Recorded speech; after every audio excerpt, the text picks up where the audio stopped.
నమస్తే. ఇన్నాళ్ళు నన్ను సపోర్ట్ చేస్తూ, ఎంకరేజ్ చేస్తూ మీ ప్రేమని నాకు అందిస్తున్న ప్రతి ఒక్కరికి కృతజ్ఞతలు. అలాగే ఈ వీడియో కూడా ఖచ్చితంగా మీకు ఉపయోగపడుతుంది. లైక్, షేర్ అండ్ సబ్స్క్రైబ్ చేసి మీ సపోర్ట్‌ని నాకు అందించండి. అలాగే ఈ వీడియో పట్ల మీకున్న అభిప్రాయాన్ని కామెంట్ సెక్షన్‌లో కామెంట్ చేసి తెలియజేయండి. ఇప్పుడు వీడియోని చూద్దాం. నమస్తే. Welcome to our channel. నేను పద్మిని. ప్రస్తుతంతో పాటు ప్రముఖ ఆధ్యాత్మికవేత్త, న్యూమరాలజిస్ట్, లక్ష్మీ నరసింహస్వామి ఉపాసకురాలు శ్రీమతి స్రవంతి గారు మనతో పాటు ఉన్నారు. మాట్లాడదాం. నమస్తే అక్క. నమస్తే పద్మిని. అక్క, ఏడుపులు మాకు తగులుతున్నాయండి అనే మాట వింటూ ఉంటాం సహజంగా. అదేంటి నాకు ఒక్కొక్కసారి అనిపిస్తుంటుంది, అదేమైనా అంటే వాళ్ళు అలా ఫీల్ అవుతారా, నిజంగానే ఏడుపులు తగులుతాయా అనేది తెలుసుకోవాలనుకుంటున్నాక. అండ్ ఇట్లా తగలకుండా ఉండాలంటే ఏం చేయాలి? ఏదైనా ఏంజల్ నంబర్ సపోర్ట్ మాకు ఇస్తారా? తప్పకుండా. ఏడుపు ఎలా తగిలింది అని తెలుసుకోవాలంటే ఫస్ట్ నీరసం వచ్చేస్తుంది. మనకి ఏదైనా దిష్టి తగిలింది వెంటనే అనుకుంటే గనక నీరసంగా ఉండడం, ఏ పని చేయకుండా ఉండాలనిపిస్తుంది, ఇంట్లో ఎవరితో మాట్లాడాలనిపించదు, అదంతా నెగటివ్ ఎనర్జీ కిందకే అనుకోవచ్చు.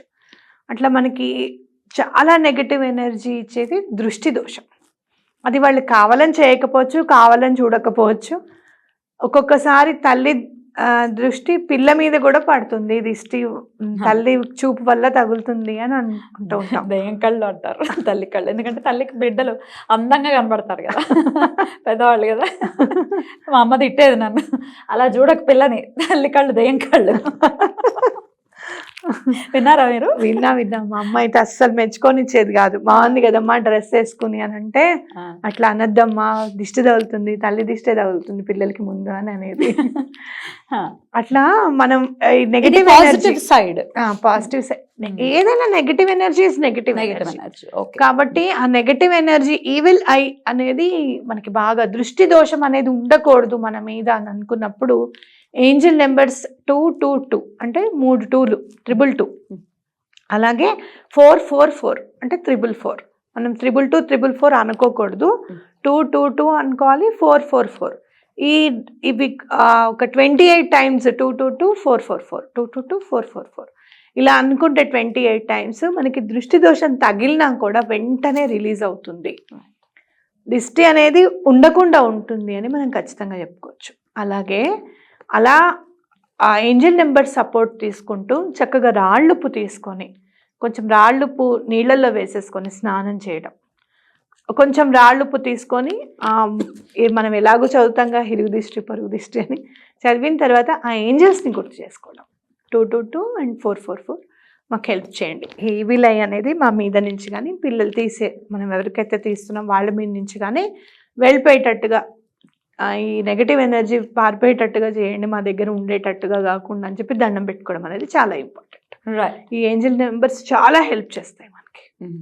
అయితే ఒక్కొక్కళ్ళు అంటూ ఉంటారు, టాప్ లో ఉన్నాం మేము బిజినెస్ లో అంటూ ఉంటారు కదా, టాప్ లో ఉన్నాము, ఏడుపుల వల్ల కిందకి వచ్చేది, మా బిజినెస్ అంతా డల్ అయిపోయింది, లేకపోతే ఏడుపులు తగులుతాయేమో నన్ను భయపడుతున్నాము అనుకునే సందర్భంలో ఈ 222 444ని ఎలా మనం వినియోగించుకోవచ్చు? బిజినెస్ కి మీరు ఎప్పుడైతే షటర్ ఓపెన్ చేస్తారో, లోపలికి ఎంటర్ అవుతారో, ఇప్పుడు 222 444ని ఏంజల్స్ని హెల్ప్ అడగడం. ఎన్నిసార్లు అనుకోవాలి అలా? హెల్ప్ అడగడం, మాకు హెల్ప్ చేయండి, మీరు ఎటువంటి పరిస్థితుల్లోనూ ఈ దృష్టి దోషం అనేది మా వ్యాపారం మీద పడకుండా చూడండి అని దండం పెట్టుకోవడం. అలాగే షటర్ వేసిన తర్వాత ఈరోజు మాకు చాలా హెల్ప్ చేశారు, దోషం పడకుండా మీరు కాపాడారు అని చెప్పి గ్రాటిట్యూడ్ చెప్పడం. ఇది చాలా ఇంపార్టెంట్ అనమాట. ఒకవేళ ఆల్రెడీ పడింది అనుకుందాం, ఆల్రెడీ మొన్నటి వరకు సేల్స్ చాలా బాగున్నాయండి, ఇప్పుడు లేవు అనుకున్నప్పుడు మీరు క్లీన్ చేసే వాటర్లో 222 అని రాయండి, వాటర్లోనే రాయండి. అలాగే 444 అని రాయండి, దాంతో క్లీన్ చేసేసేయండి చక్కగా. మాప్ పెట్టేసే వాటర్లో అయినా ఎక్కడైనా కానీ. ఇప్పుడు మనం అగరబత్తీలు పెడతాం, ధూపం వేస్తాం, ఆ డబ్బా మీద 222 444 అని రాసి పెట్టుకోండి చక్కగా. దీపం నూనె పెడతాం, దాని మీద కూడా 222 444 అని రాసేసేయండి. అప్పుడు ఏ పని చేసినా కూడా ఆ ఏంజల్స్ హెల్ప్ చేస్తాయి అన్నమాట. ధూపం వేసినా, దీపం పెట్టినా చక్కగా హెల్ప్ చేస్తాయి. దృష్టి అనేది నెమ్మదిగా క్లియర్ అయిపోతూ ఉంటుంది ఇంకా. రైట్ అక్క. అలాగే 222 444 ఏదైనా పేపర్ మీద రాసి షాప్స్ లో అలా అతికించి పెట్టుకోవచ్చా? పైన ఎక్కడైనా ఎంటర్ అయ్యేటప్పుడు పెట్టుకోవచ్చు. పైన మనము బయటకు కాకుండా, బయటనే లోపలికి కాకుండా, బయట మనం గుమ్మడికాయ అవి కడతాం కదా, దానిపైన ఒక పేపర్ మీద 222 4 అని రాసేసి పైన అతికిచ్చేయచ్చు చక్కగా.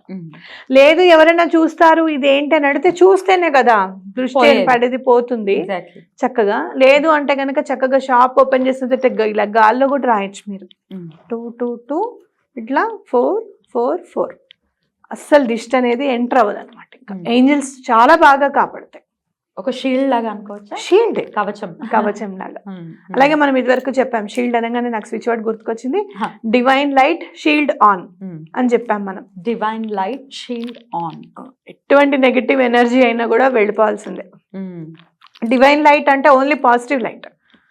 పాజిటివ్ లైట్ అంటే చాలా మహిమ గలది అంతే కదా. భగవంతుడి నుంచి వచ్చే కాంతి చాలా పవర్ ఉన్నది, ఎనర్జీ ఉన్నది.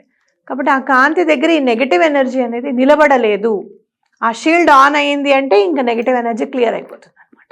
అది బాగా పనిచేస్తుంది. ఎన్నాళ్ళు అంటే ఎట్లా చదువుకోవచ్చు అక్కడ? Divine light shield on a switch word అయినా 28 టైమ్స్ చదువుకొని ఒకసారి చదువుకున్నా మళ్ళీ నైట్ పడుకునేటప్పుడు గ్రాటిట్యూడ్ చెప్పడం. ఇవాళ మాకు మంచి షీల్డ్ ఇచ్చారు, మమ్మల్ని రక్షించారు, రక్షణ కవచంలాగా ఈ స్విచ్ వర్డ్ మాకు ఉపయోగపడింది, నేను చాలా సంతోషంగా ఉన్నాను అని చెప్పి థ్యాంక్స్ చెప్పడం అనమాట.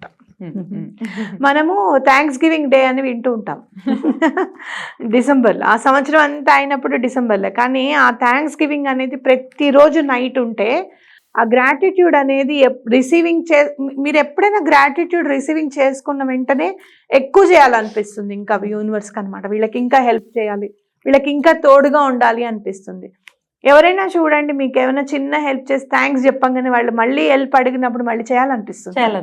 మనుషులకే ఇలా ఉంటాయి, ఇంకా ప్రకృతికి ఎలా ఉంటుంది? గ్రాటిట్యూడ్ మాత్రమే ప్రకృతికి తెలిసిన భాష. అది అద్భుతం అక్క. అయితే ఒక్కొక్కసారి సైకలాజికల్ గా కూడా ఇబ్బంది పడుతూ ఉంటాను. ఏడుపులు ఏమీ లేకపోయినప్పటికీ ఏడుపులు ఉన్నాయి అని ఎట్లా డిఫరెన్షియేట్ చేసుకోవచ్చు?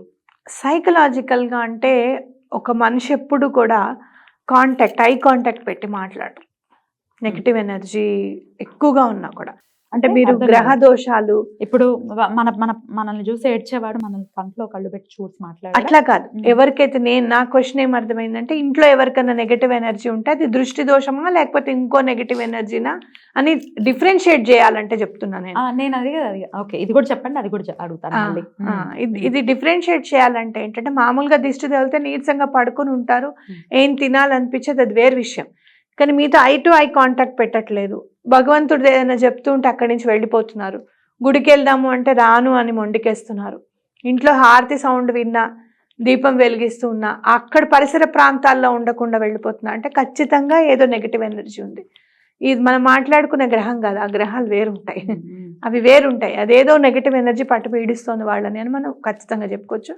దానికి నేను చెప్తాను ఏం చేయాలనేది, నేను చెప్తాను తప్పకుండా. నేను అడిగింది ఏంటంటే, సైకలాజికల్గా ఏదో వాళ్ళు ఇబ్బంది పడుతున్నారు, అది దిష్టి కాదు, లేకపోతే దృష్టి కాదు, ఆ దోషాలు కావు, ఎట్లా దాన్ని డిఫరెన్షియేట్ చేసుకోవచ్చు? ఎట్లదు, ఏ పని చేయనివ్వదు, ఆ గుణము ఎవరితోనూ కలవనివ్వదు. ప్లస్ నాకెందుకు ఇట్లా జరిగింది అని అంటే అవతల వాళ్ళు ఏమనుకుంటారంటే, మనకుందని ఏడుస్తుందా ఏంట్రా బాబు అని కూడా అనుకుంటారు. కాబట్టి మిమ్మల్ని మీ చుట్టూ ఉన్న వాళ్ళని దూరం చేసేసుకుంటారు. మీకు మీరు జాలి పడడం అనేది మానేసేయండి ఫస్ట్. అసలు ఎవరి మీద జాలి పడద్దు, వీలైతే సహాయపడడం. జాలి పడితే ఏమీ రాదు, అందులో సెల్ఫ్ పిటీ అస్సలు ఉండదు. కరెక్ట్. అద్భుతం అక్క, చాలా చాలా బ్యూటిఫుల్, అంటే చాలా అవసరమైనటువంటి విషయాలు చెప్పారు. థ్యాంక్ యూ సో మచ్ అక్క. నమస్తే.